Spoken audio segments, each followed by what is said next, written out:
and get started. I've already welcomed you. My name is Shelly Willis. I'm the Senior Director of Workforce Systems Alignment at Workforce Central and your Master Facilitator for your monthly Pierce County Community Engagement Task Force meeting. And I am excited that you are here. The sun is in and out in the Pacific Northwest, and oh my goodness, we are excited that we have some type of cooling weather. I mean, I'm fine because, you know, in Afghanistan, Iraq, it was like 104 at like 4 in the morning. So this is okay for me, but it's not when you don't have AC. So I want to go ahead and make sure y'all know that y'all can have a good time today and enjoy. This will be our last meeting. We will be going dark in August, as I said earlier. If you are watching live on Facebook, we want to welcome you into the room as well. Thank you for joining us. And we are excited that you are here.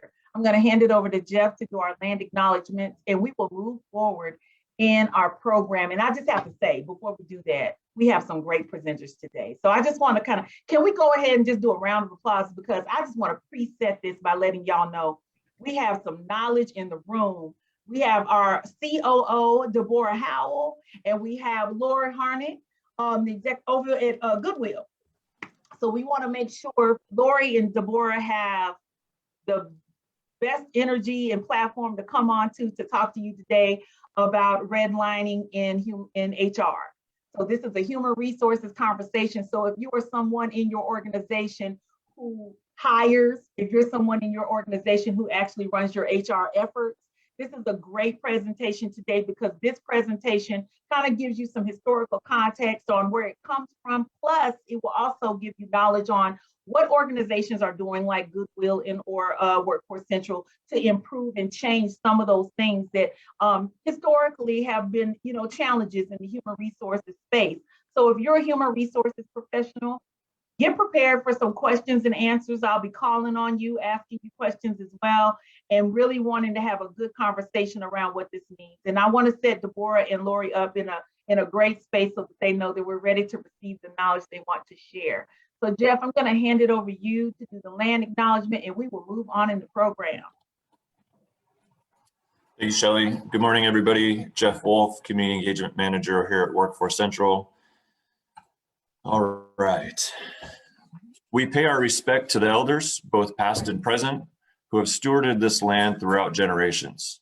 We also express our respect for all other displaced Indigenous peoples who call Pierce County home. These are original homelands of the Nisqually, Puyallup, Squaxin, Steilacoom, and Muckleshoot. It is important to move beyond acknowledgement and reflect on your own history that brought you to this place. This land acknowledgement is one small step in an ongoing commitment to improve our support of Indigenous communities in the area. Back to you. Thank you, Barry. Go ahead, Tamar. Yo, what's going on, everybody? First and foremost, I need you guys to acknowledge that this month is the 12th consistent task force meeting through COVID. Number 12. That's a big accomplishment for what we've gone through.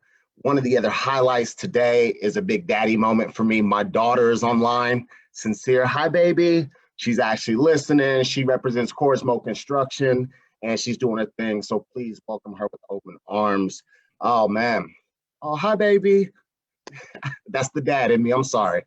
But, man, when it comes to the task force, for those that are just coming in, those that have heard about us, never been involved with anything that we have going on, this is a family. This is a safe place. This is a spot where you can come in and leverage your energy, leverage your voice, be heard, serve the community the way that you want to. I know a long time ago, we used to come in as organizations. That's not who we are anymore. We come in as people.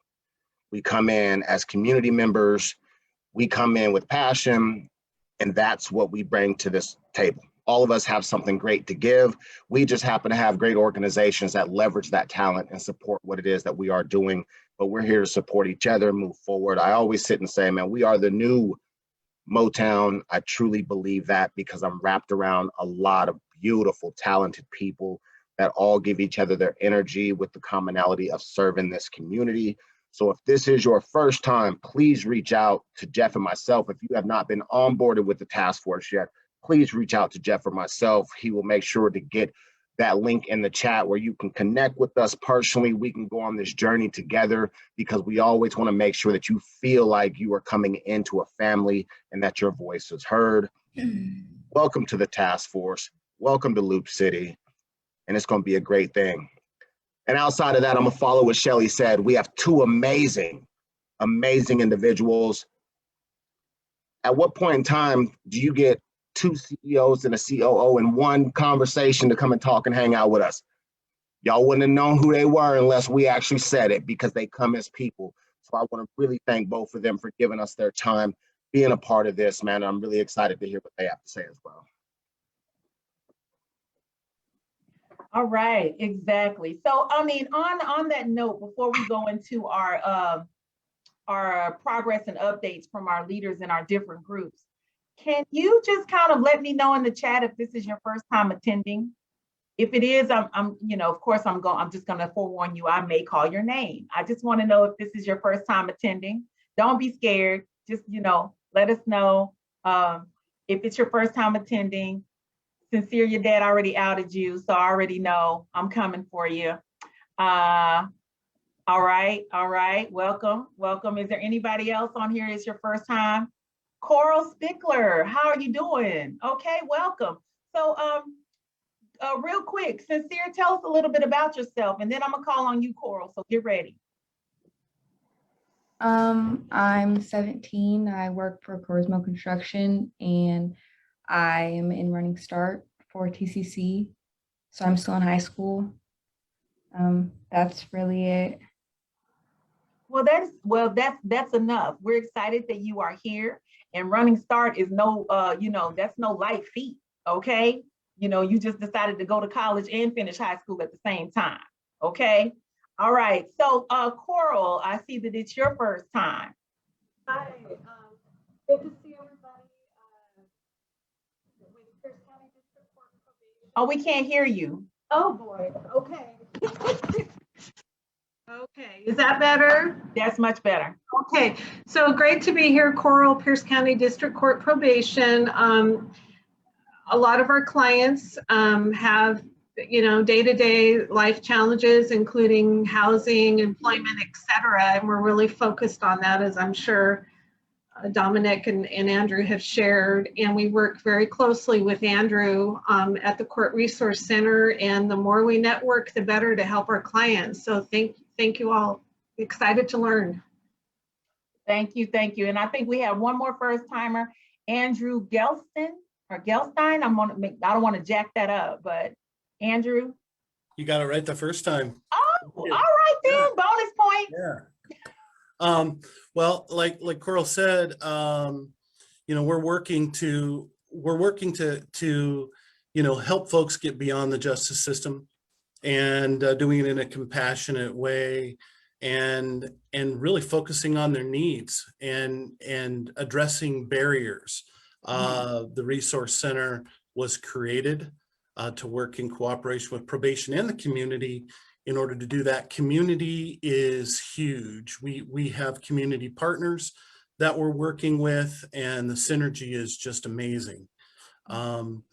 And, you know, I mean, meeting the people that we've met in the community is just a breath of fresh air for us and for our clients. And so we're adding services to our Resource Center on a daily basis. We have a robust clothing bank that we found that various community organizations have started supporting.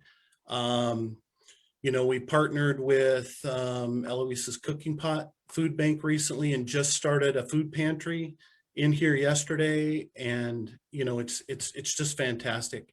And the energy and that we get from our community partners is great. I'm really excited to be here and to learn more about you all and the task force and be a part of it. Thank you. Well, make sure you share your website and anyone in your contact information in the chat. If you are new here, introduce yourself, put your contact information in the chat so folks can grab it and reach out to you later. That is so amazing. So we're gonna move. Yeah. I'd like to extend an open invite. Anybody that wants to swing by, you're welcome.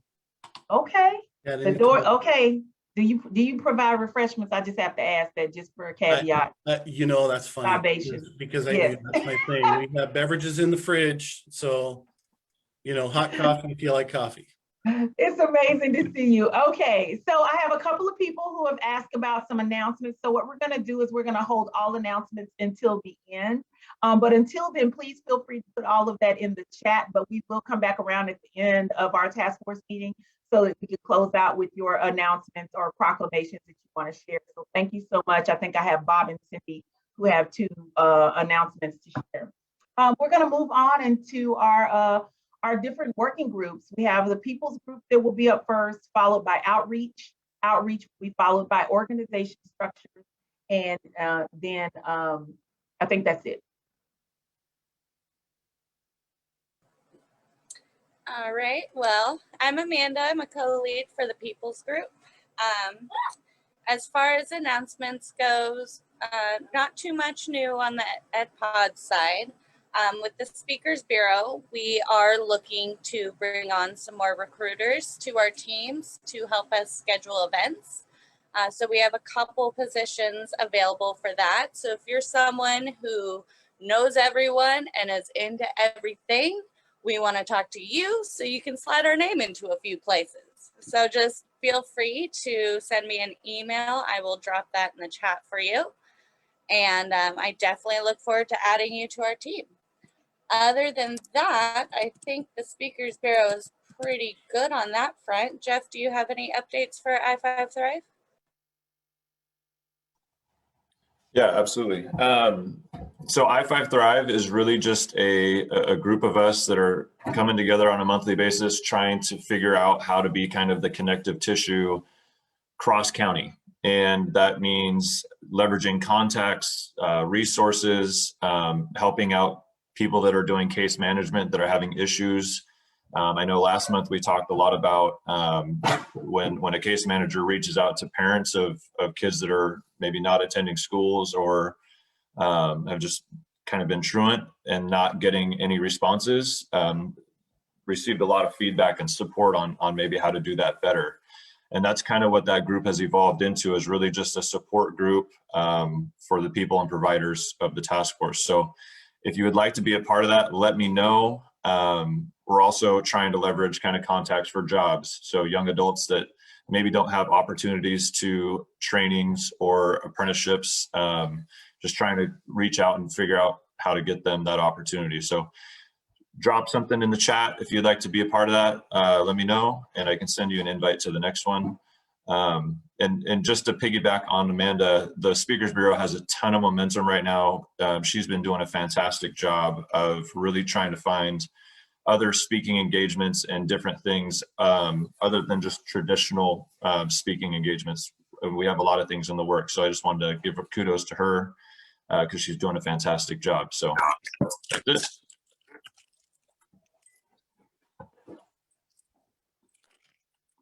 All right, outreach.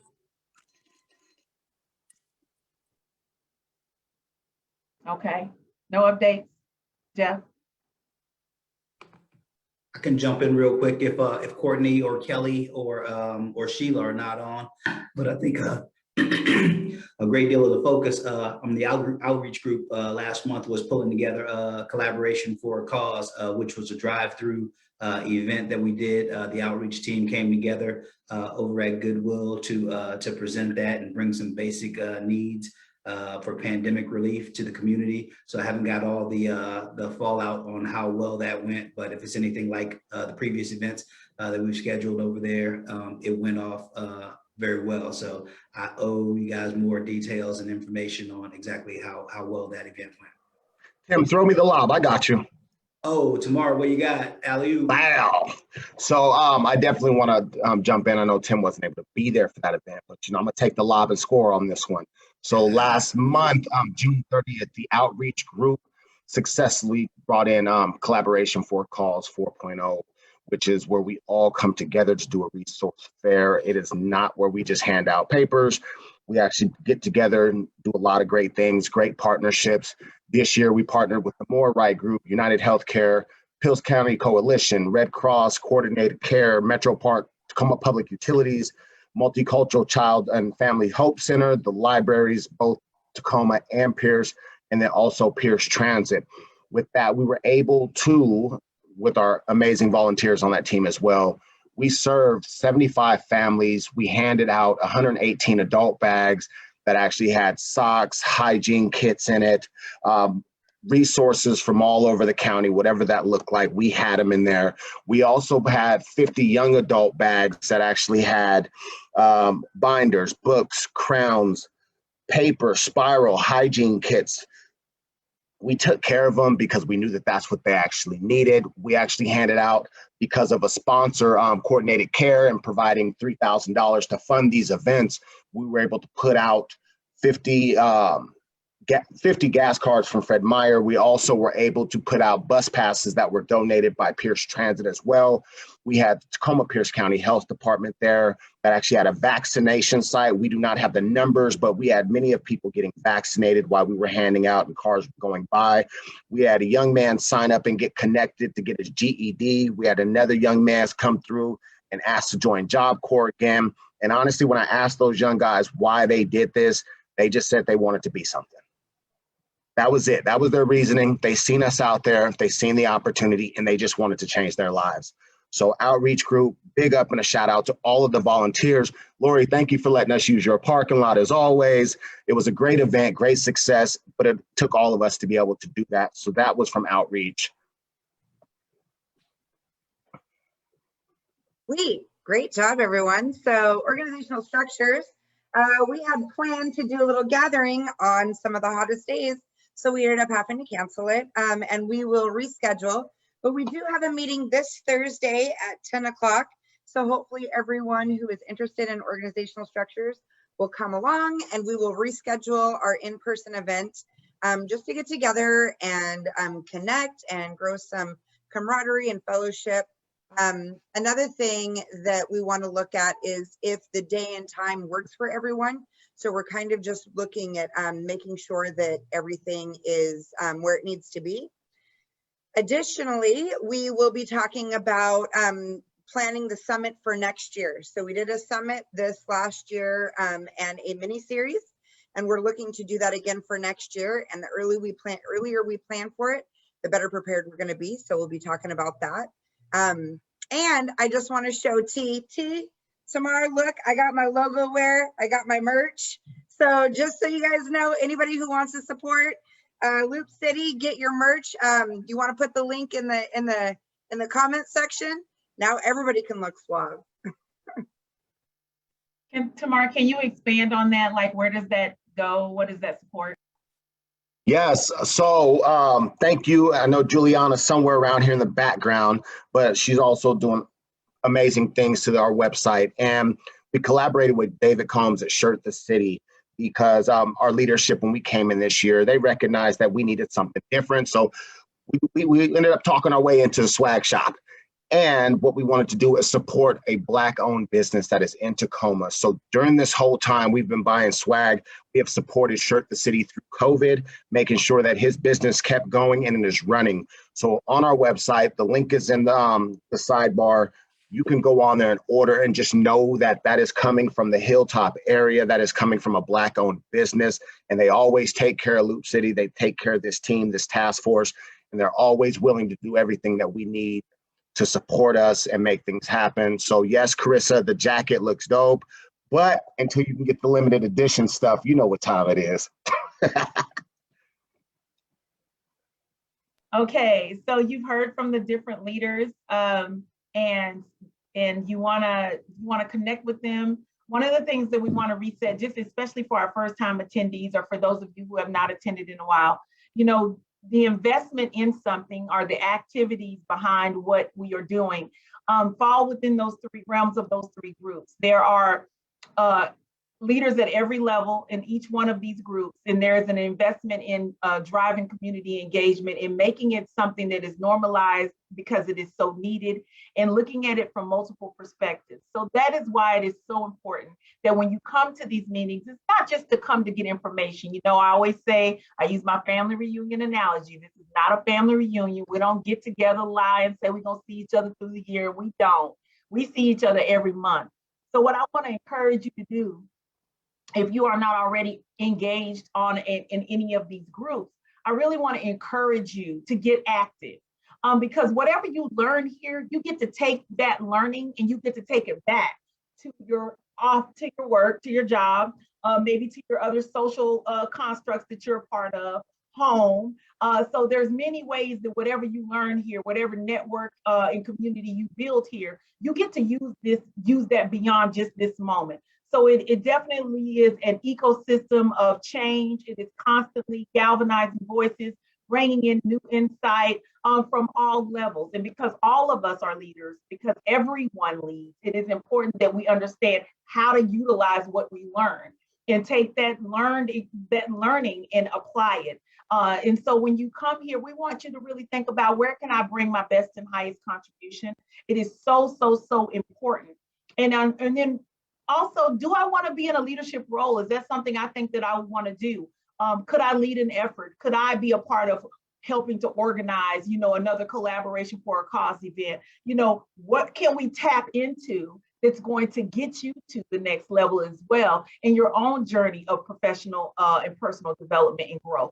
So these are all things that come into alignment when you figure out where you can show up at your best at and how you can add value throughout your entire spectrum of your life, wherever you are. And so that's important. I mean, we have individuals on here now, we can say we have someone as young as 17 on up. We won't talk about the on up, but 17 we could talk about.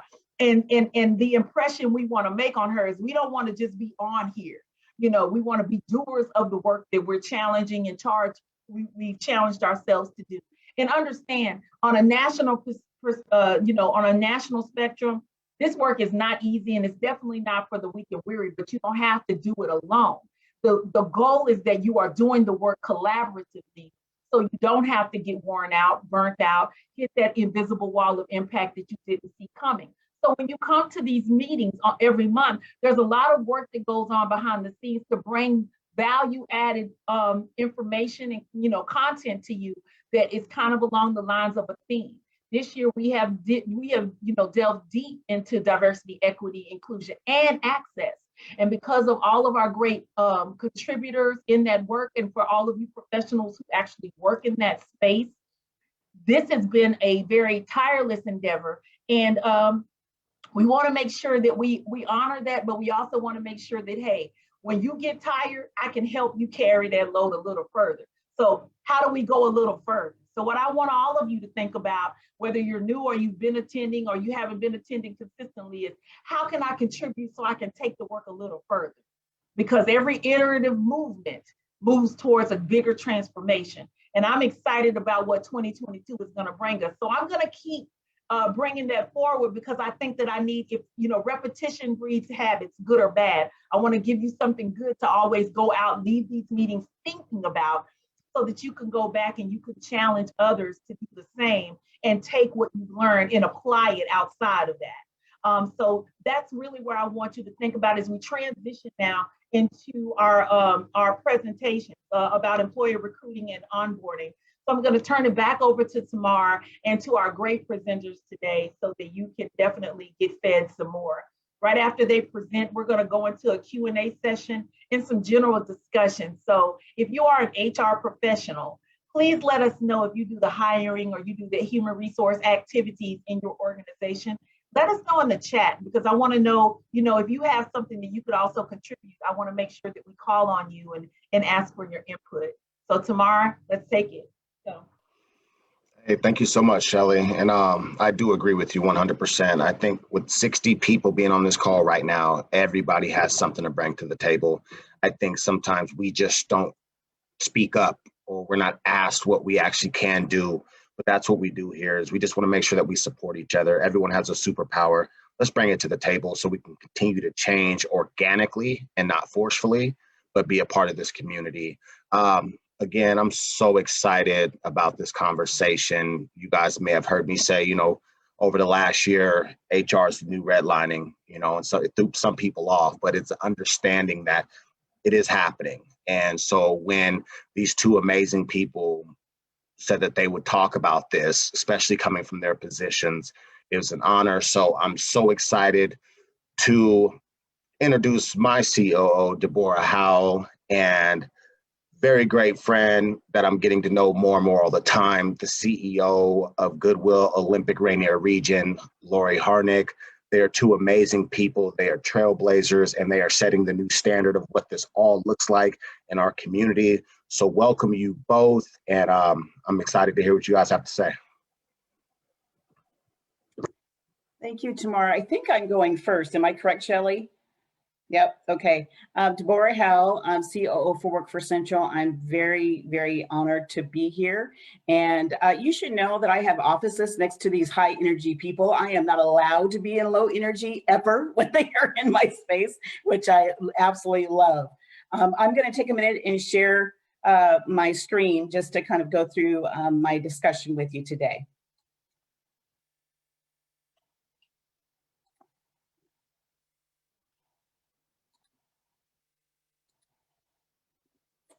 So can everybody see that?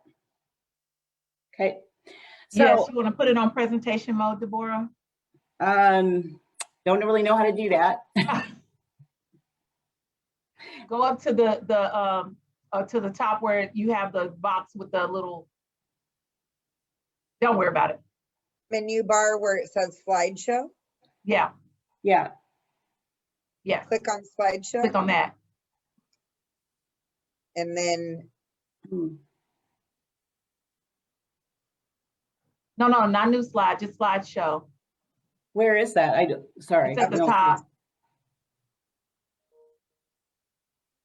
so you see file, home, insert, design. Oh, you're here. Okay.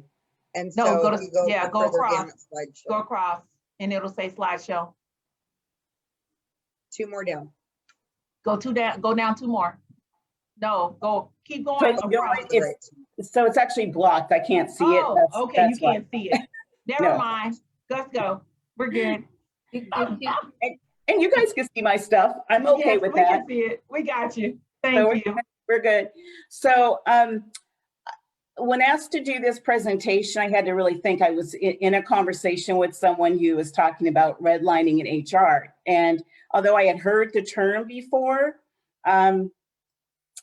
I realized, you know what? I don't really truly know the meaning of redlining and what it truly looks like. Even though I'm almost 100% positive I experienced it in my past life while doing other work outside of this community and in this community. So when I looked up the definition, I wanted to share that with you, it became pretty clear. So my presentation is fairly short, and it's short because I kind of wanted to just kind of dive into the meaty pieces. And the first thing I want to say and be very, very transparent. I don't feel like I'm an expert on this. I feel like I've had some experiences. I feel like I've had some learnings, and I've leaned those learnings into the work that I do at Workforce Central and other places that I have worked. And you know, I called this path to growth because that was the first thing that hit me in my, in my psyche, in my head, is because this growth just really never stops. And every time I learn something new, I get to add that piece to the awareness and the ability to sort of talk to others about this conversation. Today, it's in the context of onboarding and cultural integration of anti-discrimination sentiment. So just wanted to kind of lean into that with you for a few minutes, and I'm looking forward to the furthering of the discussion. So when I looked up the definition of redlining, because I really wanted to be clear about my understanding, and as I'm articulating it to others, what it really looked like. And it really comes from the financial world, recognizing how it was a discriminatory practice, or is a discriminatory practice, starting in the financial world, and then that sort of branched out so having people be resources out of reach for residents of certain areas based on race or ethnicity. So often we saw that in denial of mortgages, insurance, and loans. I think that still happens today. Obviously, we know it happens still today. But what we did is we looked at it and said, you know, how how are we redlining in the HR world, and what does this truly look like? This was a question that we felt like we needed to ask ourselves to really lean into how we were going to change as an organization, and what does that really look like as we leaned into this definition of redlining. And HR probably isn't the only area, but it's the area that we can start with and talk about. So transparency, I put that in bold letters because I wanted to just be very clear about what we have learned in our own review and be very honest about that. You know, so the first thing we really did is we leaned into getting feedback from staff, and boy, did we hear some serious truths about what we were doing or not doing. And we wanted to ask the question about what kind of organization do we want to be, because that obviously helps us lean into the work and all the things that we think we need to do, and timelining those out to make sure that we're intentional and we take the right kind of time to get that work done. One of the things I noticed, and I know staff noticed as well as part of their feedback, is we learned we had limited language dedicated to anti-discrimination in our onboarding, in our cultural expectations, in our policy. So we've been leaning into making sure that we change that it's, and I mean the little things and the big things we recognize matter. We learned that we did not have a plan to embed or saturate into our culture the concept of anti-discrimination and all that goes with that. We learned that we could only be causing redlining opportunities by not having clear expectations or language around pay equity and wage progression, because many of these moments can be incredibly subjective without expectation. Recruitment and selection expectations, what should that look like? Employee performance review. I'll just share a little thing. We just started a new pilot process in employee reviews. And one of the things I had asked, I raised my hand as we were developing this scope of work for employee reviews, or evaluations as we call them, is I said, why do we need to have scoring? This range from 1 to 5, that, you know, you can get up to 100 points. Because what I said, you know, I spend way too much time talking to people or talking them off the ledge about the fact that they didn't get 95 or 100 points. I'd rather talk to them about the real meaning of professional development and what does that mean to them, and what are their needs, what are the tools that they need. So we have just leaned into a new performance evaluation. We're calling it professional development now. We're not calling it evaluation, or, you know, it's not this sort of punitive thing that happens. It's a discussion that happens all through the year after all the first set of goals are set. And it's about what tools do you need? It's about what strengths do you have that you want to enhance? And it's about what are the things you might call not that are not your strengths right now, but you want to lean into gaining more knowledge about. So that right there has created a whole different perspective on how folks are treated across the board. Professional attire, how do we create moments that disrespect people when we talk about dress code? So we don't really have a dress code. It's just this expectation about being appropriately dressed, depending on where you're at in the moment and what that looks like, and having some conversations about that. But there's no written real dress code policy anymore. And then communication protocols. How are opportunities being communicated? Are these staff-wide conversations, making sure it's not coming from just one manager, and making sure that we call ourselves OST as opposed to leadership. So that is, it's a strategy team instead. So it looks a little different, but making sure that one manager is giving great resources and information, but other managers may not be doing that. So we're talking to each other about what that should look like, so that we are creating equity and inclusion in that process. And more importantly than anything else, I find that credibility is not because you never make mistakes. It's because that when you do make a mistake, you're incredibly accountable about that, and that you ask for grace. So that's one of the things that we attempt to do in our organization as well. And then the last thing, you know, it's not the only last and least, it's, you know, we got more to talk about, but equity and diversity policy. And the question I asked, which was awful to have to ask myself, I kind of had this horrible feeling in my stomach because I already knew the answer, is like, do we even have this? And we did not. not in the way that we should have. And recognizing just doing some of the little things. So transparency, what are we doing now? First, are we done? Big fat no.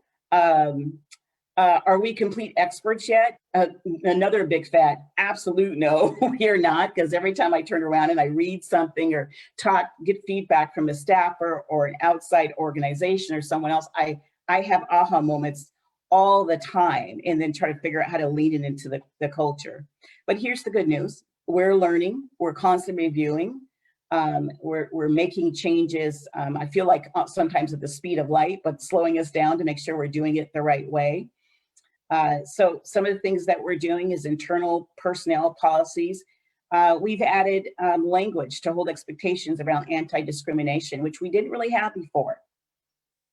Almost complete, we have more to do. Job descriptions, added language strategically placed, and know why that's important, because you know where it was initially, buried in the last page. It is now on the front page as part of our expectation and part of our conversation as people lean into the organization and are new on site, so that they are fully aware that this is part of our indoctrination into our culture, and they're going to help us lift that as well. So their voice is incredibly important. Onboarding, that's still in progress, but we're still learning about what those expectations should be as we present those expectations up front. But what we're not doing is waiting for people, oh, well, you'll get your training in 6 months, or you'll get your training in a month. We start that process immediately, and then the training we hope will be continuous and all the time, but it includes so many different ways. It's not always about training. Sometimes it's about a safe place for great conversation. So we are trying to saturate training and discussion. We're doing quite a few things that allow us to do that on a regular basis. We, again, remove degree of expectations, added. And so what that means is, instead of having all of our job announcements say you must have a bachelor's degree, an associate's degree, or something else, we've added language that says a combination of experience and education, no matter what that really looks like, so that we can really take a holistic view of the person coming through the door to see what that truly looks like. Some will have more experience than education, but that experience might add up to a bachelor's and master's degree. So we're really trying to be intentional about what that looks like. And we're still learning more about that. Sometimes we talk to our employers as we're out talking to them. And I remember having a conversation with one who said, I cannot find an individual for this job. And I said, well, you just walked me through what the job is. I'm on site. You showed it to me. What do you call the position? And it was some kind of long title with the last word being engineer. And I turned and I said, do they need to be an engineer? He goes, actually, no. It has nothing to do with being an engineer. So, as part of that, we're doing the same thing as sort of identifying, making sure our titles are clear, and that when people apply, that it's got a crisp description of what that looks like. So, all folks feel like I can lean into this, I can do this. So try to get better and better at that. So, sort of in summary, what we recognize is that, having any characteristics of redlining will be a constant question for us. We want to make sure we're weeding that out immediately. If we see it, if we hear about it, if someone feels like they've had that kind of experience with us, we want to be accountable. It is, that is not the organization we're thriving to become. So we have to be willing to hear voice on a regular basis. We realized we had to check in internally to make sure we are doing all that we can do to support our staff and our organization on the journey of becoming an inclusive, driven organization. And that means lots of conversations. One of the things we've leaned into is we've hired more than a few experts that will be coming throughout the entire year to help us have really great conversations, to lean into really great training in a safe way, but authentic training. Being a woman of color, many people of color, I know, I'll just share this with me, be transparent, that every time I heard that we were gonna have a diversity training, I have to admit, my gut wrenched, I rolled my eyes, because I'm like, oh, here we go again.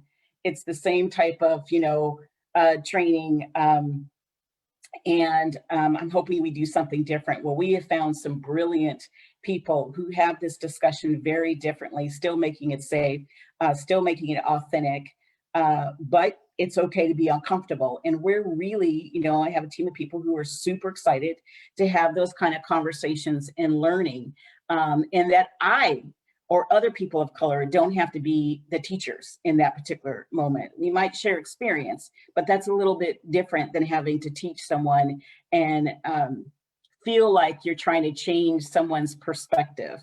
And I don't really feel like that necessarily is our job, even in our onboarding and trying to be successful with training, but making people aware, leaning into experiences that you may or may not have, and hearing true authentic voice about those experiences is what we're really truly trying to lean into. So that means we start with listening. We listen more than a few times a year. We want to do it all the time, so it's normal and common. We want to check the temperature on a regular basis, follow through with the solutions. So if someone gives us feedback, we lean into hearing that feedback, we lean into action, and we lean into asking continuous questions, even about ourselves. I get a little nervous if our report out all the time is, we're great, we're doing wonderful, we're fantastic, the customers are happy, we're happy. And I'll always challenge that. I'll always say, well, let's double check to make sure our data is correct. And how we make sure our data is correct is we talk to the people who are having the experiences with us. So that's, I'm excited to have a staff that leans into that.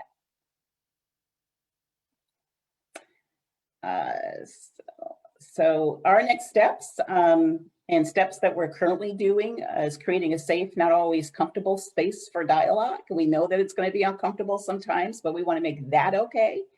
Ongoing awareness via training, lunch discussions. We have a person that's what they specialize in doing, staff meeting discussions on a regular basis, just be part of our moments of learning in all those formal moments. Retention check-ins. So what are we doing right and what needs attention? And being responsive to that on a regular basis, that needs to be part of our saturation. And then we already do it now. But part of the question always for me will be, how do we do it differently? Should we be doing differently? Should it look different based on all that great feedback we're getting? And what I learned from moments like this, being in this space with you guys, I take aha moments. Every time I come to a task force meeting, I take aha moments. So we want to do an environmental scan annually and act on that particular feedback whenever and wherever we can. So that is my report out. I thank you all. It was an honor being here. And I want to also really quickly say, thank you to Tim and to Rachel, who came to a national moment with us to talk about the work that you guys all do together. So it is nationally being recognized. That is all you. And I want to say thank you for all the great work that you guys do in the community. Thank you for being part of this coalition. It is brilliant and it is being recognized.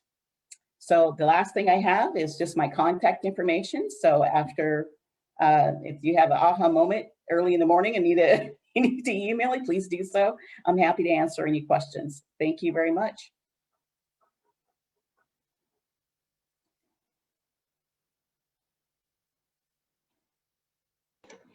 All right. Thank you so much, Deborah. Always good to hear what you have to say. I hope you guys are sucking that in.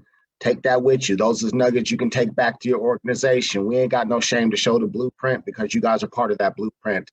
Next, coming to the stage, also an honor, Lori Harnick, CEO of Goodwill, Rainier and Olympic region. Lori, it's on you. Okay. All right. Thank you, Tamar.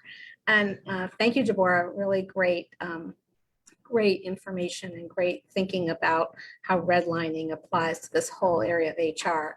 So I'm also going to share my screen in just a moment. And I'm going to talk a little bit about what we're doing at Goodwill from an HR and recruiting perspective when it comes to anti-racism, equity, diversity, and inclusion.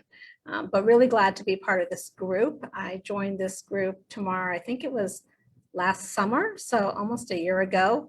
And I get really great energy from this group. And love hearing what's happening with all the organizations across our community. So really glad to be a part of this. Okay, I'm going to attempt to share my screen.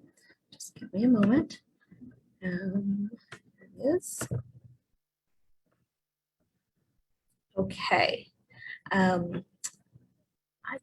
I think that I'm going to try to do the slideshow, but I don't think I can. Anyway, I think let's see. You click on from the beginning. Yeah, the problem is the way that it's set up that it's hard for you to see those controls. This is what the same. You're on it right now. What's that? You're on it right now. Oh, Perfect. there we go. Perfect. Thank you. Thank you, Carissa. Okay, so I'm going to speak about anti-racism, equity, diversity, and inclusion, employee recruiting and onboarding here at our Goodwill. For many of you, I think you know, we are, as it says there, Olympics and Rainier region. So we cover 15 counties in the state of Washington. We are headquartered here in Tacoma. So our work in AEDI really begins with our vision and our mission. So our vision is that every person has the opportunity to learn, work, and thrive in all aspects of life. And we have a mission statement that we recently updated, and we updated it to insert essentially this first sentence, which is to achieve our vision, we are committed to dismantling racism and advancing equity, diversity, and inclusion so that we can help people reach their fullest potential through education, job placement, and career pathway services that are made possible by community donations, purchases, and partnerships.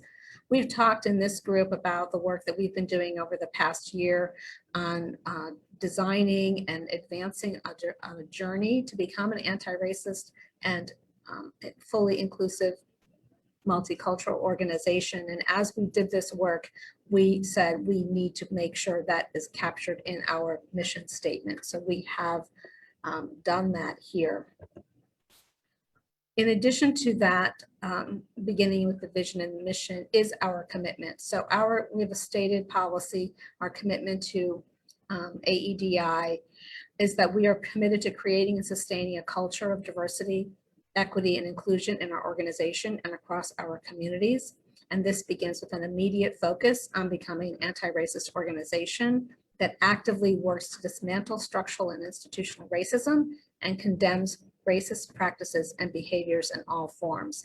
I start with the vision and mission and our commitment statements because when we're speaking with potential employees, when we are recruiting, this is where we begin. We have to make sure that people understand what we're all about and the organization that they're joining, and make sure that they are aligned with our commitment. And as we take this commitment forward, we focus on advancing and administering anti-racist and equity-based policies, championing diversity and inclusion throughout our organization and in the communities we serve. And our commitment is foundational to our ability to realize our vision and alongside community partners and deliver our mission to all we serve.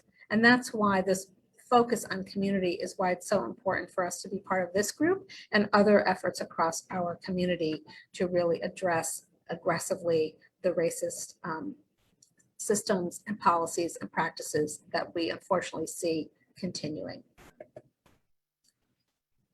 We then created a policy statement. So our journey has been really looking at our learning and education programs for our employees, as well as our policy statements and our practices. So it all has to come together.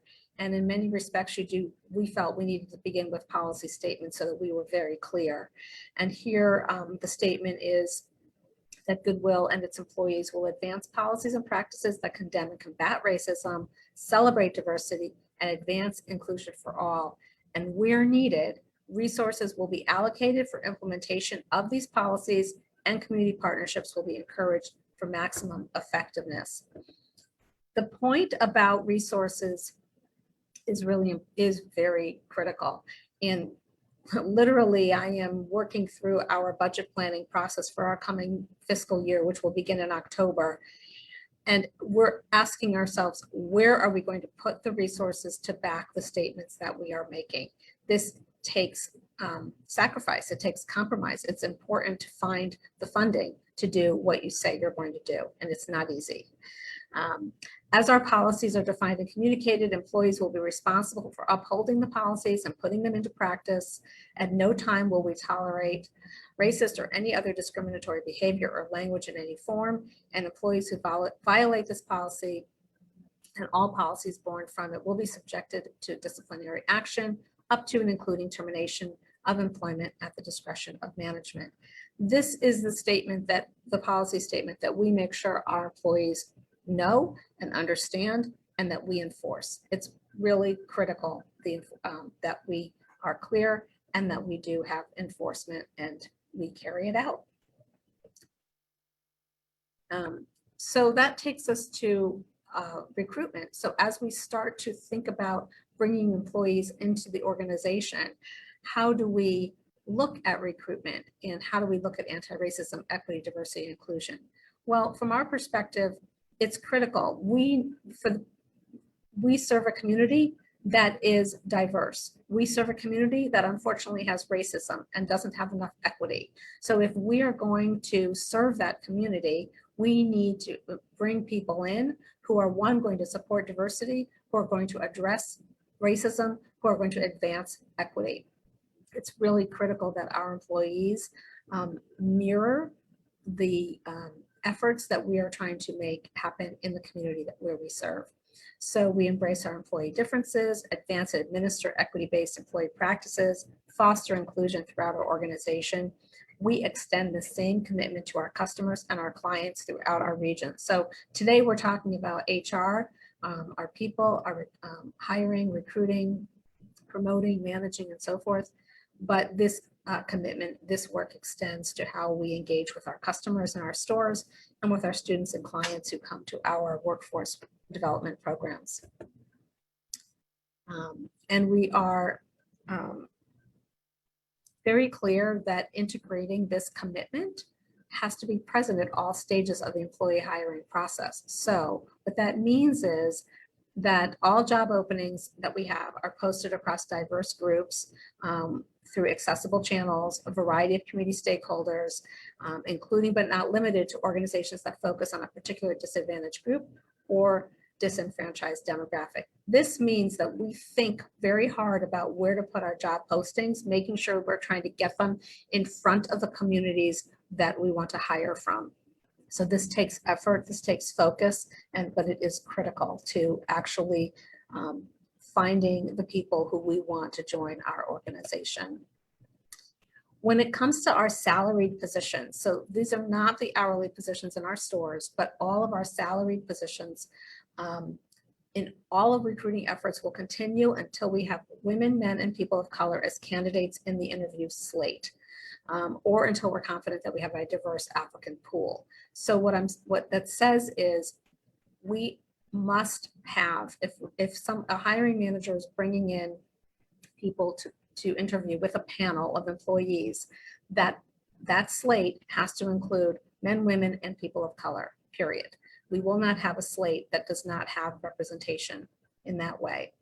And all candidates that are interviewed for salaried positions by more than one employee must be interviewed by at least one person of color and one woman. So again, making sure that the panel of people who are doing the interviews match the slate in terms of representation. That's critical, of course, for the experience of the candidate. It's critical for the what we learn through the interview process and how we take that information in and process that as we review that candidate.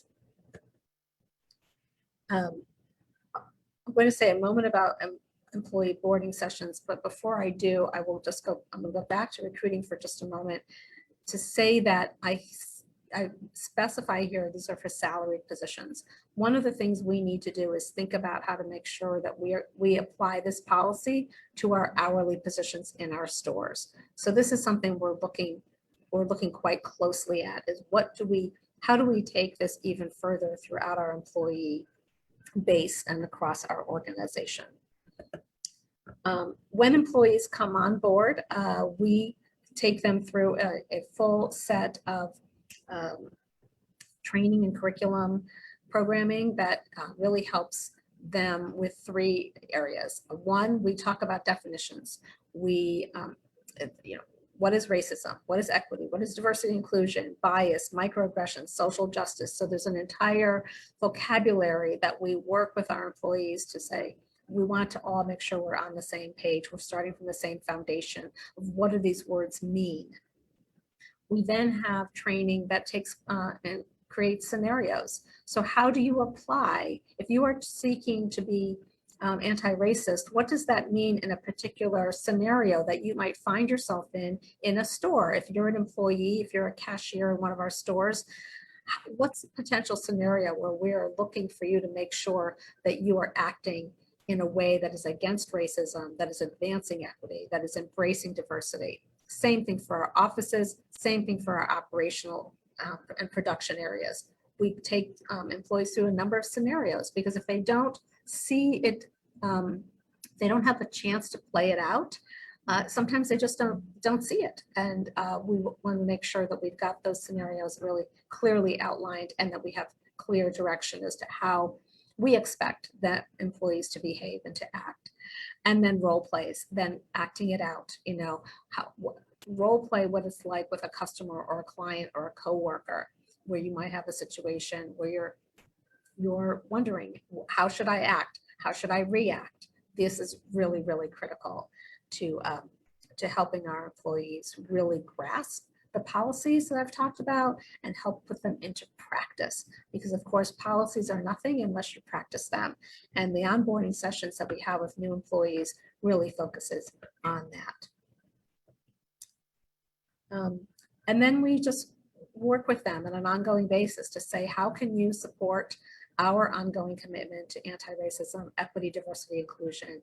It's about being knowledgeable about the terms, engaging in conversations, asking questions, having that brave space for those questions to be asked and discussed, suspending judgment and reaction, modeling your behavior, adopting a zero tolerance to inequities, reflecting on personal biases, making culture responsive modifications in your behavior, and taking the time to truly learn about anti-racism, diversity, equity, inclusion, and social justice. That's the overview, and I will stop now so we can have questions. But I do want to just say that what I've outlined here is how we think about recruiting employees, hiring employees, onboarding employees, helping them continually learn, and then hopefully find opportunities to promote and take leadership roles with this foundational information as part of their journey in their work with us at Goodwill. As we're looking at our programming for the coming year, I talked about budgeting, finding the resources, making sure we have resources to back up our commitments, and doing things like thinking about our job descriptions.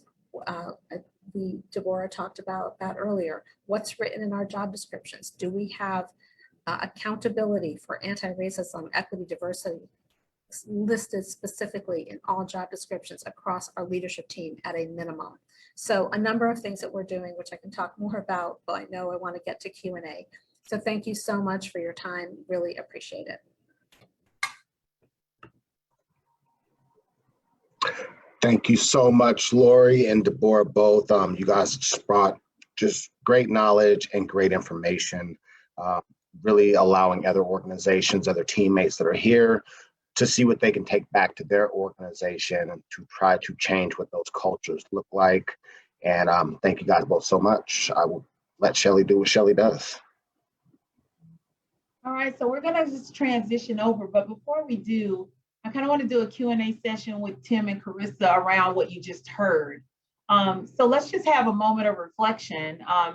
Either of you want to share about, what does this mean, this step towards change and being intentional about, ensuring that we have these things interwoven into our company's DNA, our practices.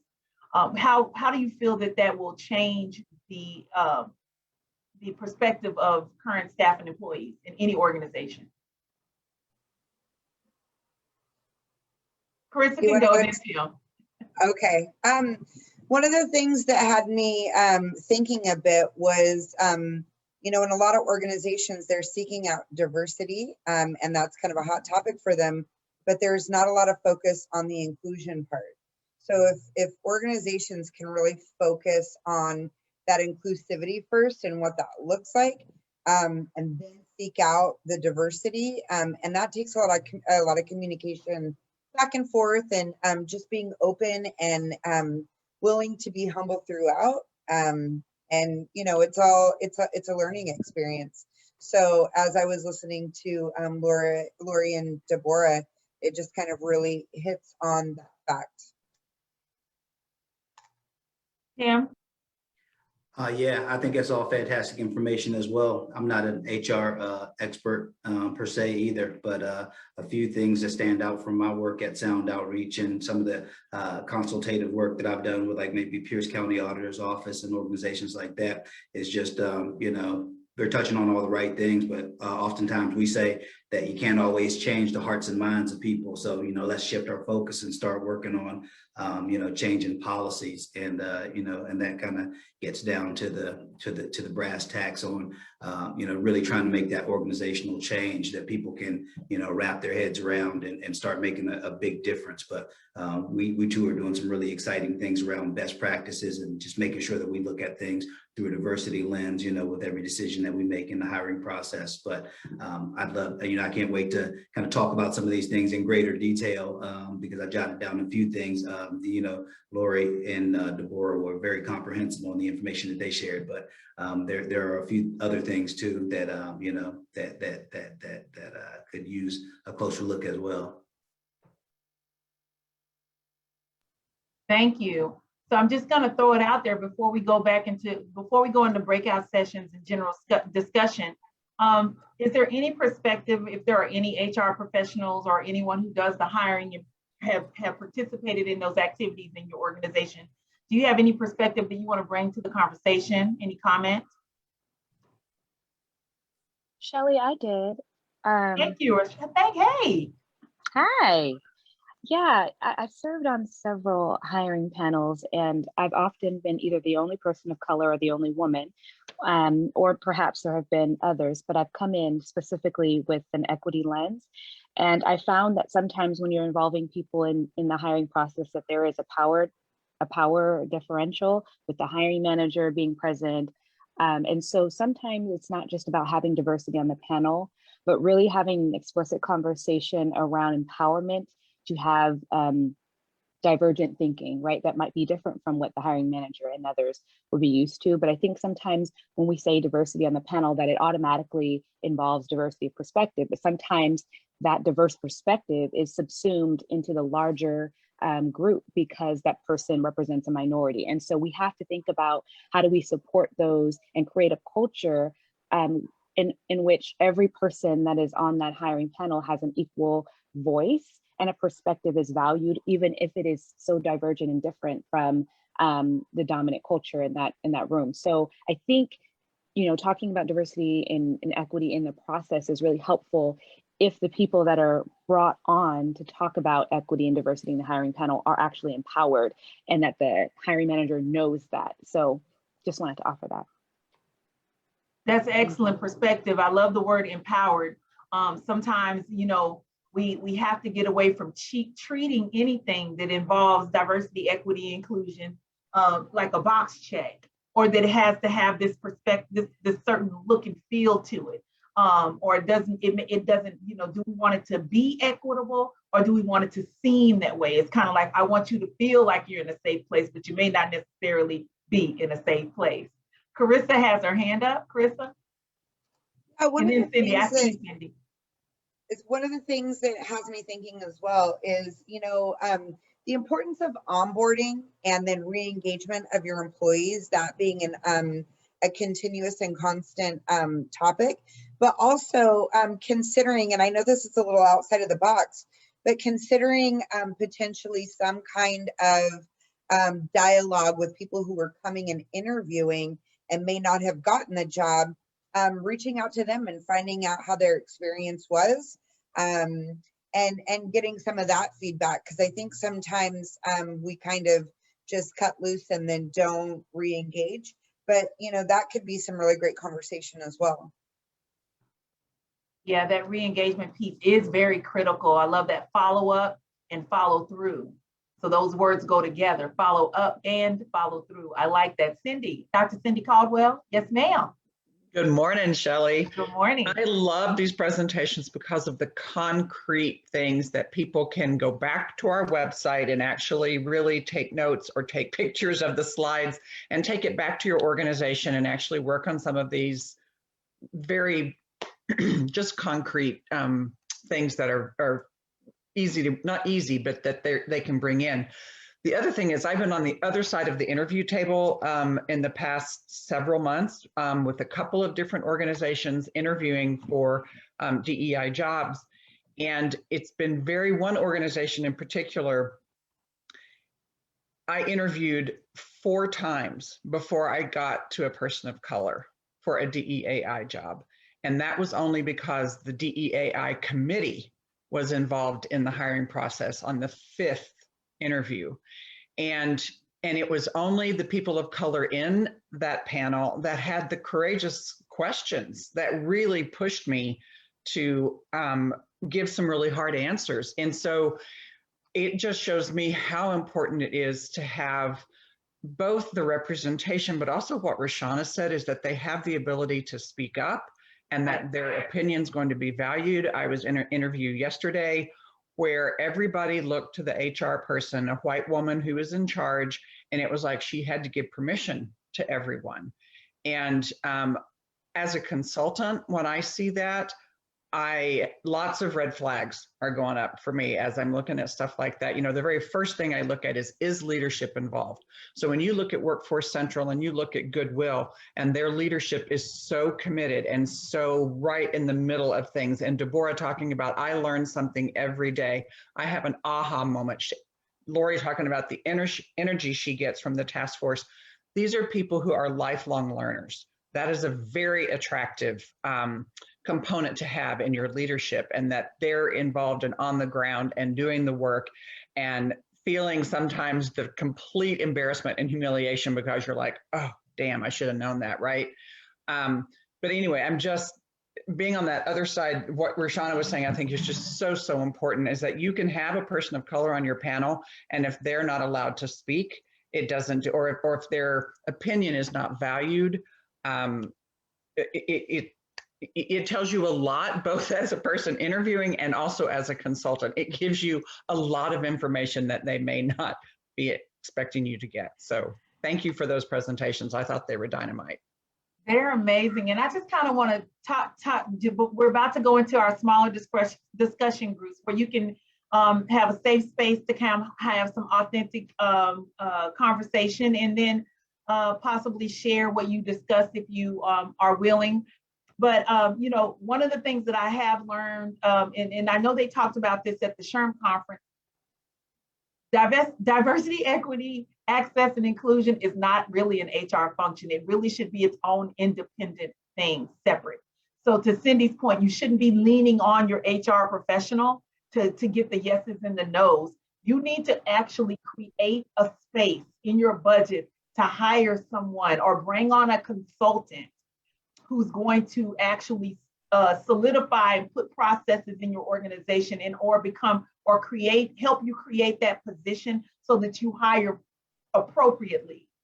And so that way you build it in and make it an actual job, like a career part of your department. It'd be in alignment with HR, but it is not an HR function. It's kind of like this dotted line outside that really needs its own independent space so that it can do the work it needs to do in your organization that comes with the teaching and the changing of your culture that HR doesn't have the capacity to actually do. So that's kind of like 2 separate entities is what I'm learning from the HR professionals that I reach out to. Lori, one more from you, and then we'll go into our breakout. Oh, thank you. Yeah, just very quickly on the hiring panels, the interviewing panels, excuse me. We believe in there's not an HR person on the panel in the interview with the others, and there's not a hiring manager. So to create that, sense of power and equity that's spread across, yeah, I definitely advocate for not having HR or the hiring manager as part of the panels. They, can take the information in, but they're not part of that. And then to your point about where does a head of AEDI sit?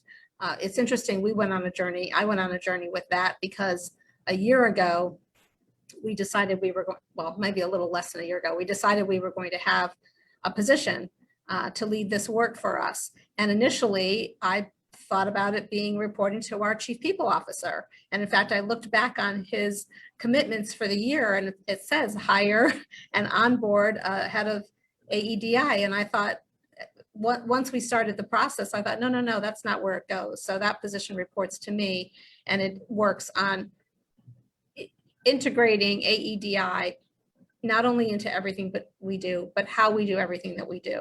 So yeah, absolutely, just want to support Shelley what you said there. But that was an aha moment for me along our journey that no, it doesn't sit there, it sits at the top. Excellent. Thank you so much. So we are about to go into our breakout sessions where you can have more thoughtful discussion around that. Talk about some of the challenges maybe your organization has faced, or how maybe adopting some of these practices that have been shared by Deborah and Lori today might actually improve. Would that be something that your organization would be challenged to do? Is this something that would benefit your organization and looking at through a different lens? Have those thoughtful conversations for 20 minutes. And then while you're doing that, we're going to remain in the lobby. Tamara and I are going to remain in the lobby, and we have a couple of people that are going to be in the lobby with us. That's Tim, Carissa, John, Dan, Renee, and Lynn. So we'll see you in a few minutes, and we look forward to hearing what you discuss.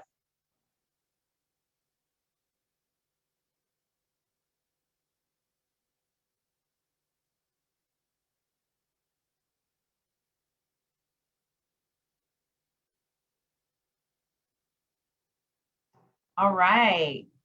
Okay, we are in the lobby. So if you're in the lobby with us, get on your screen because we're streaming live on Facebook. And if you're not on the screen, then they don't know you're here because your box doesn't show up in the window. So thank you so much for showing up. All right. So that was a good presentation today, wasn't it, everyone? It's amazing. Go ahead and take your mic off mute. We're just having a couch conversation. It's just going back and forth. There's no sterile questions. Let's dive right into it. Daniel, thank you for being here today. Lynn, thank you for joining us in the lobby today. Renee, Carissa, as always, and Tim, and we just thank you for being here. So let's talk a little bit about today's presentation. Dan, I'll start with you. What are your thoughts? We can't hear you. How about now? Yeah, gotcha. All right. I think having those DEI policies in the hiring process is imperative to having a workforce that's representative of the clientele you serve. I think it's excellent. It's excellent to hear from two leaders in the community of important organizations that are doing that work and integrating it into their hiring practices. That's cool. How does that work for your organization? Are these conversations that you all have, it's a global organization. So how does that work for you all? Yeah, I mean, the American Red Cross, we've had a diversity, a VP of diversity, equity, and inclusion that reports to our CEO for about 12 years. So that's something that's really been embedded into the framework of the American Red Cross. So we, it doesn't always trickle down to the local level that we represent here, like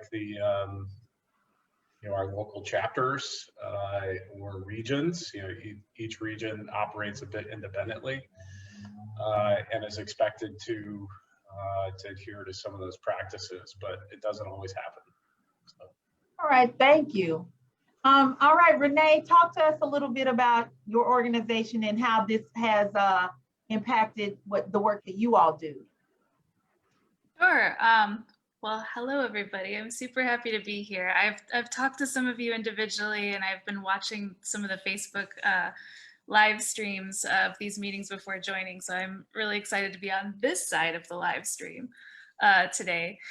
And yes, I also really love the concrete things that were in the presentation. We have at Pierce Conservation District been trying to do a very intentional reboot of our hiring process. We do pass our process through our equity team, where we meet regularly and discuss how the process went. I think one thing I'm really interested in knowing more about is, I feel like interviews are a very fight or flight experience for candidates.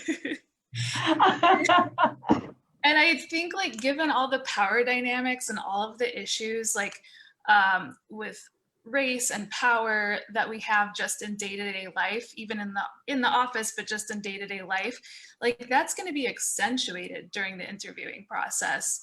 And I don't know how much, like, how can we really try to de-escalate that? For example, maybe not have a panel of like 6 or 7 people interviewing one candidate and then making the decision based on just that interview. You know what I mean? Of whether or not to move forward, or like, how can we really create situations where the candidate can fully show who they are and what they're capable of?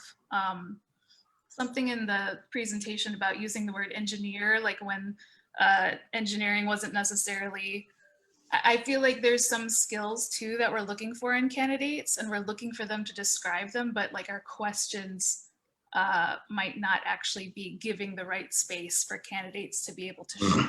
So I'm really interested in workshopping on some of those ideas. That is so true. We talked a lot about lived and learned experiences, and there's a lot of conversation. We know that education overall is a business, and we're not going to negate that. But what happened? When did or experience get removed from the job requirements, or or equal experience? Because a lot of opportunity, it lies in the experiences you've had. You just may not have a degree or a certification, but you've done that work. And so how do you get to competency-based demonstrational type of interviews where people kind of can be comfortable because they're actually doing what they know to do, and they may not can describe it. I know that that's something that we fight for with our transitioning service members, are going into civilian sector, really trying to get employers to do interviews different. I may not be able to talk about what I did when I served very well articulated, but I can demonstrate the heck out of it. So, giving that opportunity where that opportunity makes sense. But that's so great that you made that observation. Lynn Peters, how are you? So let's talk about it. Within your organization, one of the questions we're asking today is, where can the biggest improvements be made, even within your organization? Do you see any there? Or are there some that you've already made within your organization that you can discuss? Yeah, so I work at the State Department of Financial Institutions. We're a regulatory entity. My division, I work in communications and financial education outreach. So I'm the one who's out working with folks. But we established a diversity advisory team within our agency quite a few years ago. I want to say it's like 5 or 6 years ago. This year we got approval in a decision package to finally hire a DEI director who would answer directly to the director of the agency. It was something that I fought for, because I feel this person needs to answer to the director, not be a subset of somebody else's division. They need to be that higher level, so that the agency recognizes the importance of this. I'm blessed that I think our agency does, but you always have the one-offs who don't, and we need everybody on board for this. I know we're in the process of doing policy and procedures. Our interview process, something that stuck with me was when Dr. Caldwell was talking about, she was at the 4th stage of interviews before she saw a person of color on a panel. And this is something that I'm constantly reminded by my HR director. Diversity is not just what you see, but it is underlying things you may not understand. But seeing someone who looks like he was very important. And we would be further down in that level. I think we would be at the 3rd stage before we had a person of color on that panel. So that's something I'm taking back with me to have a conversation with my HR director. And And we are in the conversation of DEI and HR don't need to be the same thing. They should be separate. And that's where we're bringing that DEI director in that would handle that, because we do think it needs to be separate, integrated, definitely integrated, but separate. It shouldn't all be on HR. They have enough other things they have to deal with, especially in a state agency. But yeah, lots of good conversations. I also, Renee, you were talking about not having, you know, gobs of people in an interview process. And it sent me back to my last job where I was tucked into a room, about an 11 by 13 room with 9 editors. And I was interviewing at a newspaper, and it was a 4-hour interview with these 9 people. And it was the most stressful thing I've ever had to go through. I'm a strong person. So I finally said, you know what, I need a timeout because I'm starting to sweat and I just need a break. And they recognize that, but a lot of people would not have said that. And I think you can scare people off with that kind of, just that kind of setting can be very intimidating. And you don't want to negate somebody's abilities by saying they wouldn't speak up for themselves in that particular setting. It's very intimidating. So I've got some great things out of today's conversation. Thank you, Tim, for getting me on the invite list, because this is my hometown. Pierce County is where I live, and I want to make a difference. So happy to be aboard and hope to get to more meetings in the future. We are glad that you are here. It's a great group. It sounds like a great group. I'm excited. So, and I'm checking out the sweaters and the shirts and the jackets, and I'm in. I'll advertise for Loop, no problem. Thank you. Well, I want to swing some perspective. Carissa works for a credit union, and I understand the love and culture of credit unions and how they view diversity, equity, and inclusion. And so I just want to talk about that credit union culture with you. I know you are at Red Canoe. So just talk to us a little bit about what that means and how has it impacted your workforce there? Sure, thank you. Yeah, one of the things that I've recognized is that everybody is on this trajectory of growth, and with diversity, equity, and inclusion, many organizations, like, they're just starting out, and some have been doing it for 5 years, but they're still trying to figure it out. And so I just want to acknowledge that even if you're at the point of having the conversation and you're at that starting point, it's so important to just keep going, because I think a lot of people think, I was talking to actually Jeff Dade not too long ago, and I was explaining to him, so let me back up a little bit. With Red Canoe Credit Union, part of what I do is community engagement. So I serve on several different boards. So I serve on the Piop Sumner Chamber of Commerce, the Rotary, the YMCA, so on and so forth. And so I was explaining to him how it was a little frustrating. Some of the organizations kind of it seemed like it was DEAI has been being put on the back burner, you know, and he brought really great perspective to me. And he said, you know, sometimes organizations put it on the back burner, not because it's not important to them, but because they don't know how to navigate it.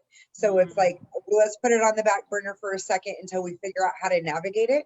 So I think the important thing is a lot of organizations need to bring in those experts to help you navigate it. And if that's one thing from this this meeting that we can kind of illustrate for people, is that there are professionals out there that know how to work with organizations to get them from the starting point into that next line.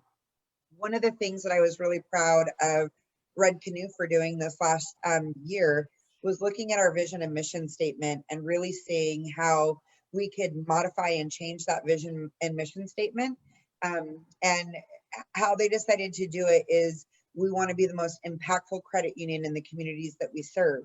And so what does that look like, and what does our community look like, and how do we put feelers out to find out what it is to serve them, and how do we inspire everyone's heart that works within the team, from the retail branches to the lenders to the auditors, you know, and beyond, and how do we help inspire them to really look at what that would look like for everyone, and make those steps to make that happen. So again, I think that organizations just need to take that internal look and be okay with exactly where they're at and figure out, how do I just take that next step forward?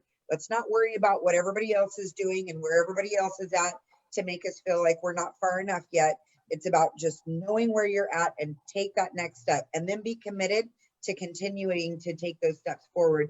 And sooner or later, it'll feel a lot more comfortable. But as Len was saying, they've been doing this for 5 years, and they're finally at a point where they're like, yeah, we need to bring somebody in and hire them to do this work full time. So it takes time. It does take time. No one's going to solve or that issue or that challenge or that problem immediately, but the steps towards that. I love your point you made. It's the steps you make towards that. Tim, do you have any more you want to add in reference to that about, impact or changes that are working well? No, I just, agree wholeheartedly. I mean, I think we were just a small organization. We were a little bit new to this work, and, we're just moving right along. If you have, like I said, you guys were bragging about going 12 months strong. We're going, bi-weekly meetings, week at, every other week, and we're just have a strong agenda. We're getting things accomplished.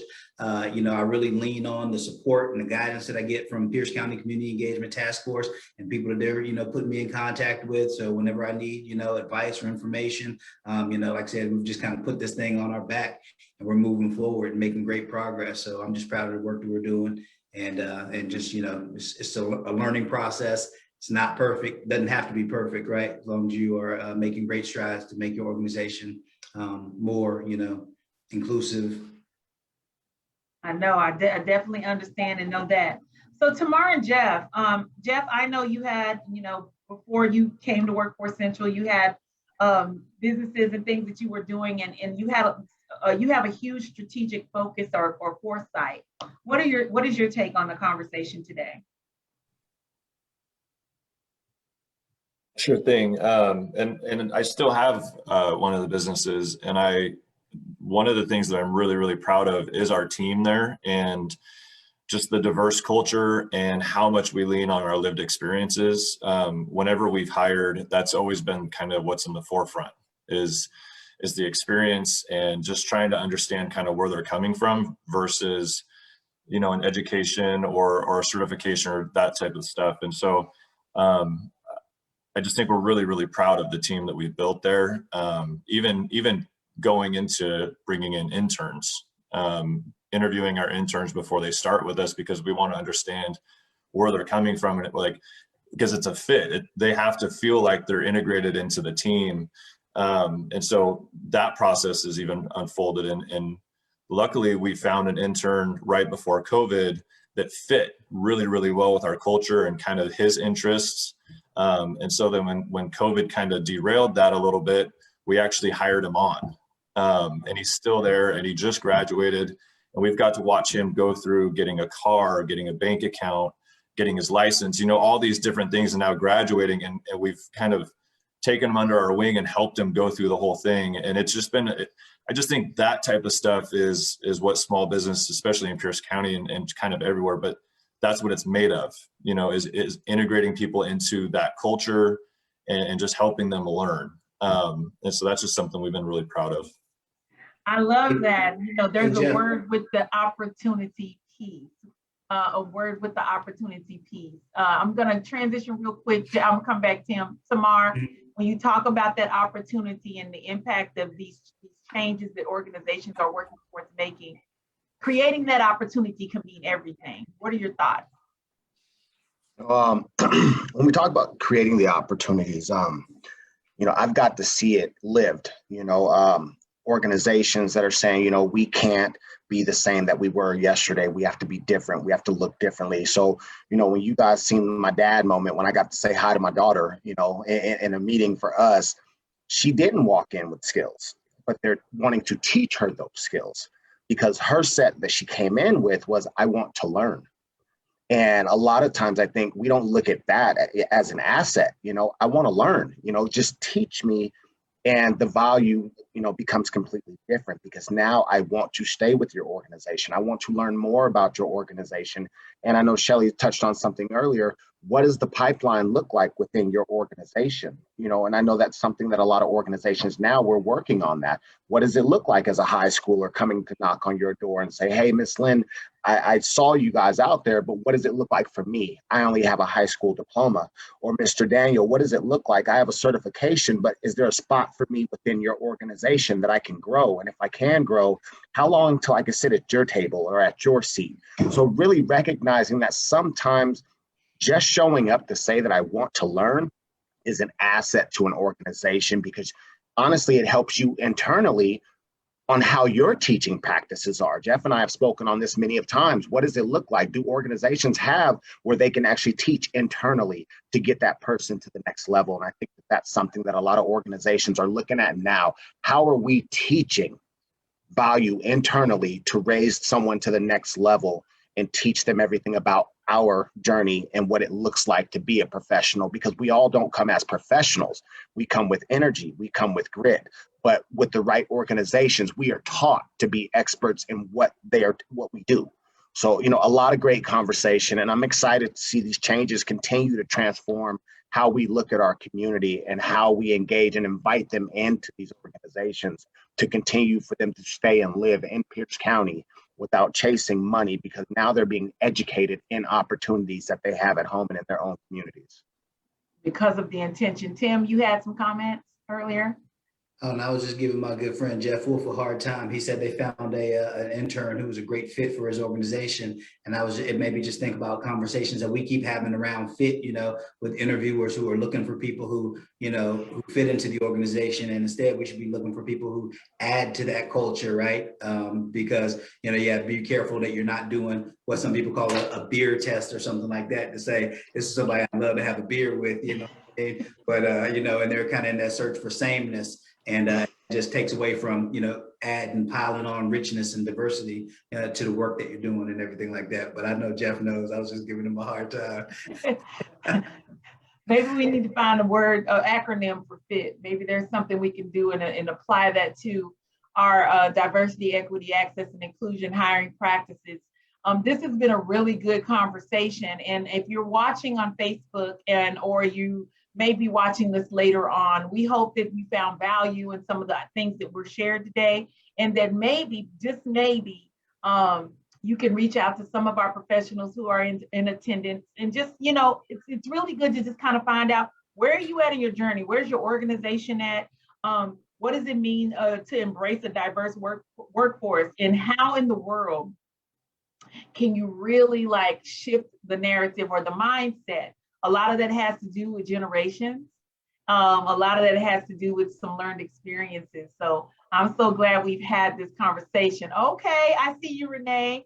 Reimagining FIT, turning it into an acronym. Love that idea. Okay, yes, reimagining FIT. Maybe we'll have a contest around that or something, and see who can come up with a good acronym for the word FIT when you think about embracing diversity, equity, access, and inclusion in your organization, and making those changes that you need in order to have a better place and space to show up and work, and not compromising to check a block.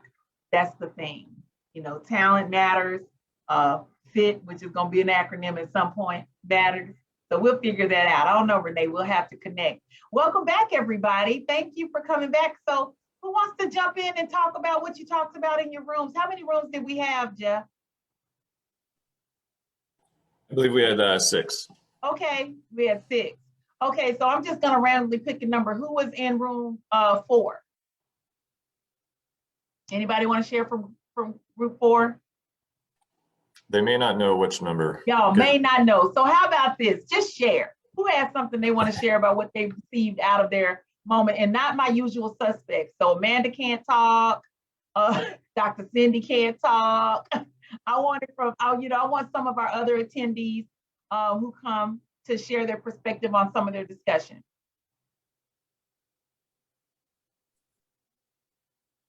Ms. Douglas, I see you. You took your mic off. I'll go ahead and start it off. There was a few things, we were talking about, with your questions.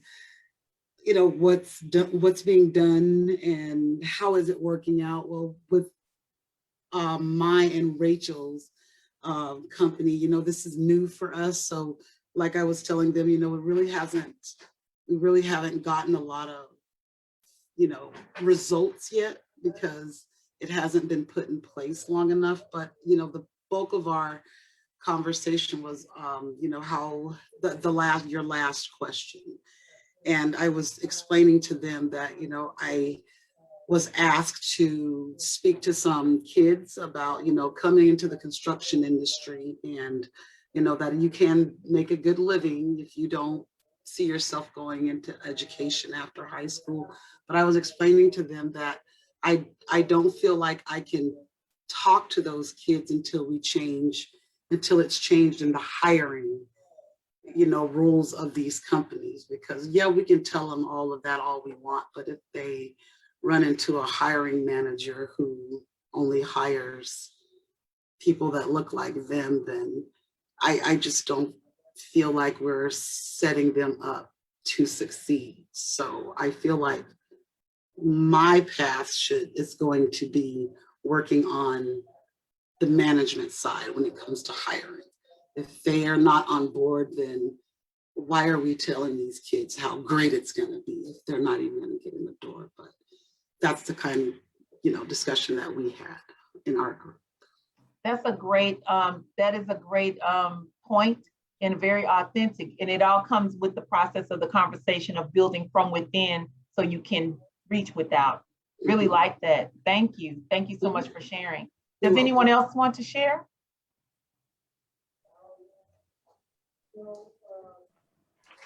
Y'all are awfully quiet. I'm gonna start calling on people. I'll share. Hi, Phyllis. Hi, Phyllis. Hi. Our group, there was 4 of us, and 2 of them were really new at all this. And so I kind of talked about our journey because I'm another Corsmo employee. Talked about how we got into all of it and where we're going, and the fact that we've got, you know, coaches employed with us, and, you know, the fantastic connections with Dr. Cindy and Lawrence, and just kind of our journey. And the fact that we're very different than a lot of you. We're in a construction field that's very much male-oriented and white. So, you know, the fact that Rachel's stepping out there and doing national, you know, things and bringing all this, you know, we're hoping to bring this to our work environment, you know, and try to pass that on to the construction. And, you know, and other companies are contacting Rachel and saying, how are you guys doing this, you know? And so we're real proud of where we're going. Like Lola said, we have a long way to go.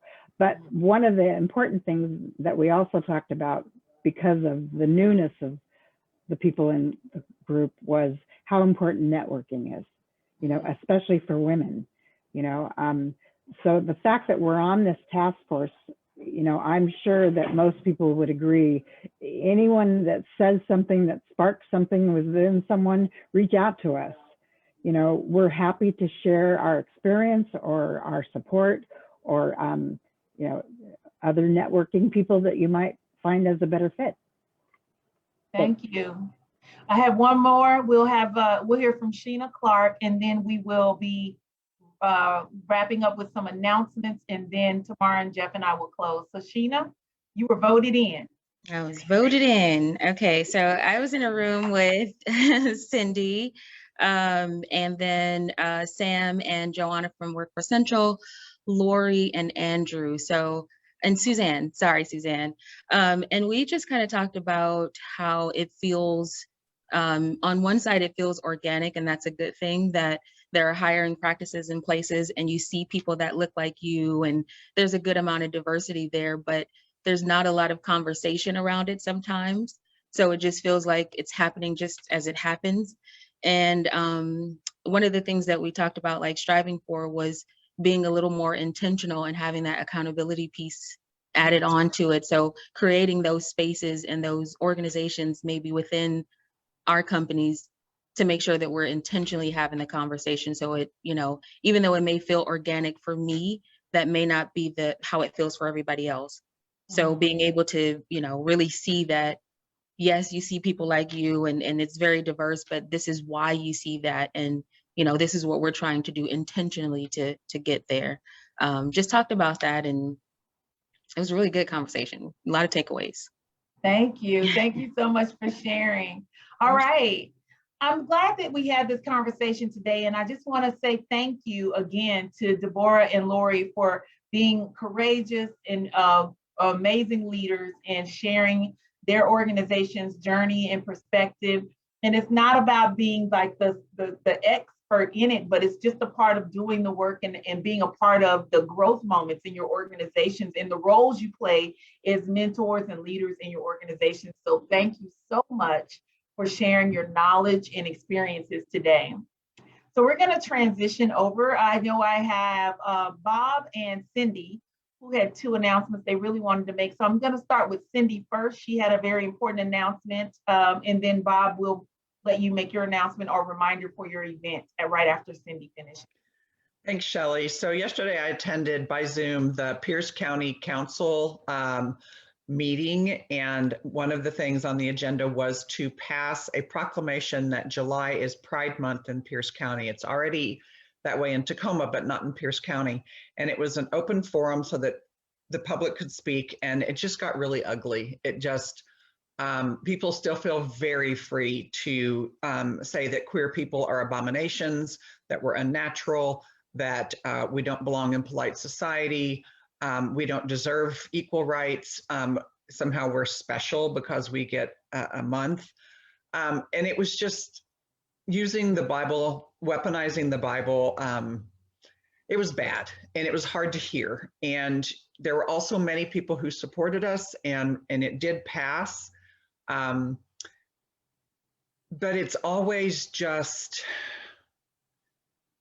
it's, I don't know, it makes me take a really deep breath, and we're having an event at my church parking lot on Saturday, and I'm going to be watching my back because I gave my full name when I was for this proclamation. And I come from Alabama and Texas, and so I'm used to watching my back as a lesbian. So I didn't think I was going to have to do that here, but I do now. But I just want to also remind you to just support your queer friends, your family, especially your Black and brown queer friends, because they get the brunt of it. Queer youth are 5 to 7% of total youth, and they're 45% of homeless youth. They have limited emergency housing options because they're not taken often if they come out as queer of some sort, especially trans. 50% of those that do get into emergency housing are physically assaulted. 78% of youth that are in foster homes get either kicked out or leave because of being assaulted or harassed. Many religious organizations will refuse to help queer youth. So our queer youth especially need our help. And just as we would say that it's not on BIPOC people to teach white people about issues around hiring and equality and all of the things that we've been working on with DEAI, it is also not the job of queer people to teach you about queer issues. It's on you to do that work as well. Don't rely on me to bring it to you. I'm just as tired, right? So take it on yourself to learn some of these issues and how you can support. And if you're so inclined to come by my church parking lot, let me know. I can get you that information. But there's many events. You can go to the rainbowcenter.org and find out the many different things that are happening this weekend. So we do need your hugs and we need your support. So thanks. Thank you, Dr. Cindy. We appreciate you and thank you for sharing that with us. Thank you, Delia Flores, for putting in some events that Metro Parks has committed to doing. And so thank you so much. If you have that in the chat, grab that. We'll send it out also with our follow-up. Bob, you had an announcement you wanted to make really quick. Is he still here? Okay, he may have left, but he put in, him and Tamar Jackson are a part of an event that's coming up, and he put that in the chat as well. Tamar, do you want to talk about that really quick? Yes, yes. July 15th, next Thursday. I want to say it's 10 o'clock. I know Bob put the information in, but we are speaking on a panel for the University of Phoenix and having a national discussion around DEAI and what it looks like for the pipeline of young adults coming back into our community, and really just trying to build that not only outside of education, but many other pipelines and many ways that we can embrace and wrap ourselves around the young adults that are starting to create this next generation. So if you guys get an opportunity, please jump on. It's a panel of just amazing speakers, and it's going to be a great conversation. Thank you. All right, Jeff, do you have anything last minute for us? Anything? Nothing too crazy. Just wanted to say thank you to Deborah and Lori for agreeing to do this and putting in all the effort. Fantastic job. And then to everybody that agreed to stay in the lobby. That's sometimes a little bit nerve-wracking because you don't know what's going to happen, but thanks for agreeing to do that. Just a reminder, next month we will not have this big meeting, but we will still have our group meetings. And if you want to get connected to those, please reach out. We'd love to send you the invite. And also, I'm sorry. Also, thank you to Tim and Carissa for allowing us to put you guys on the spot. And I know when you guys landed in the lobby, it was not by choice. I grabbed you on purpose. And so you had no clue that you were coming there, but you brought great conversation. So thank you so much for staying there with us. All right, and Deborah mentioned it earlier, but I want to come back and follow up. We have had our National Association of Workforce Boards Conference, and myself, Kelly Butcher, Rachel Keys, Tim Jumper, Tamar Jackson, we went and we presented and talked about the Pierce County Community Engagement Task Force and the role it's played in their various organizations and the role that it's playing here in Pierce County and the blueprint that we are building. If you are not aware, community engagement director, manager, specialist, whatever you want to call it, that's a new career pipeline. If you're not aware, there are a lot of organizations who are just doing it wrong, or they're not doing it at all, or they've wrapped it up in their communications department and it's not actually serving them well. If you are not aware, you are now on the public national, you have been made you've made national workforce news through the efforts of this presentation. Not only was the presentation thoughtful, the presentation was also a way in for people to be aware of exactly the impact of galvanizing community voices and activating the work that you learn in that space. So with each of them sharing and sharing their own journeys, sharing what the impact that community engagement can have on the public and private partnerships, what impact it can have on business, what impact it can have on our job seekers, what impact it can have on our youth. When I tell you it was an amazing presentation, it really was. It was amazing, it was thoughtful, it was intentional, and we hope to be able to share the video of the presentation with you. I also would be remiss if I did not provide a thank you for a young adult, Bethany Montgomery. Her name, Be Light, Power to the Poetry. She actually did a spoken word for us to close out our presentation, and everybody was emotional. By the time it was over, the presentation, her spoken word to kind of bring it all together on the impact of what we do collectively as people to change our communities, our partnerships, and to move away forward, not just through the diversity lens, but just through a human lens, and what that means when you actually activate those voices that are galvanized. So I want you to know that everybody knows about the Pierce County Community Engagement Task Force on the national stage of the National Association of Workforce Boards.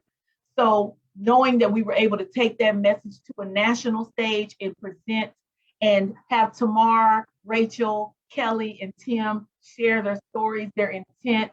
Everybody knows what diverse inclusion means. So if you don't know, you might want to go to the website. But we're breaking down barriers. We're not trying to build a barrier while we're trying to break the barriers down. We're trying to build bridges.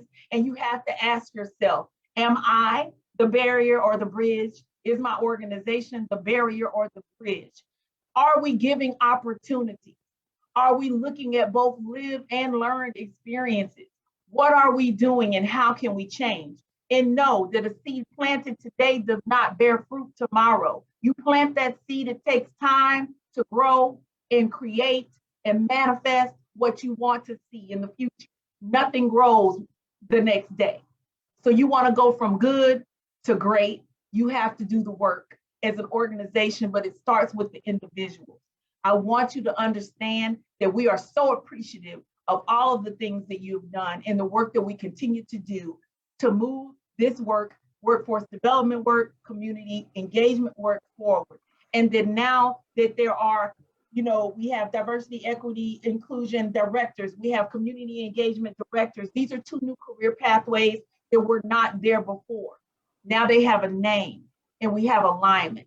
So I want to celebrate you all. I want you all to celebrate yourself and know that everyone knows about all the things that you are doing. We have enjoyed you. We will see you again in September. Take time out to love on yourself. Take time out to love on your family. Take time out to just be. And whatever changes you made before we opened back up, think hard on how to keep and sustain and maintain those changes so that you can have a healthier and better you. We look forward to seeing you in September. Thank you for joining us live on Facebook. Thank you if you're watching this recording, and we will see you again in a few months. Have a great day, everybody. Bye.